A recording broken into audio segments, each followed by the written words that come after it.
At kasama ulit natin ngayon ang isa sa ating mga paboritong I-Believers at ang Philippine cosplay queen na si Alodia Kusingtiao. Alodia! Hello! Oh my gosh! Hello! Welcome back to I-Believe. Thank you! Miss na miss ko na kayo. Talaga, we miss you too. Ano, excited ka naman mag-experiment? Super! Always. Ano bang gagawin natin today? Magsisindi tayo ng kandila. Yun lang. Hindi lang basta kandila, kakaiba siya. Ha? Isa siyang water candle. So, ang mga kailangan natin, itong mga colored rocks, candle wick, acetate paper, glass, oil, water, spoon, scissors, at lighter. So, using the acetate, nag-drawing ako ng mga bilog. And then, gugupitin lang natin siya. Okay? To form a circle that fits inside yung baso ninyo. And then, yung wick, gupit tayo. And then, ilalagay natin through the hole. Okay. Yan. Next step, lagyan natin ng tubig.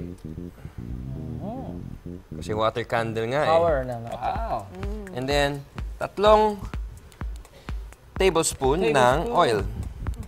1, 2, 3. So, itong ginawa natin na acetate with the wick, ilalagay natin. Diyan. And then, sisindihan natin siya. Then suddenly... Ayun! Wow! Sabi natin ito, Kuya Rod. So, ngayon, pwede na kayong gumawa ng inyong homemade water-based candle. Wow!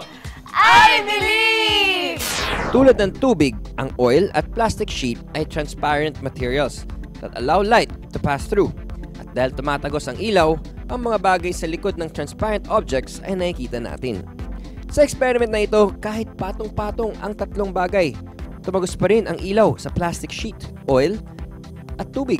Kaya nakita natin ang mga colored glass at colored stones sa ilalim ng baso. At mas nakamamangha pa nang sindihan ang wick. Mukhang lumulutang sa tubig ang apoy. I believe.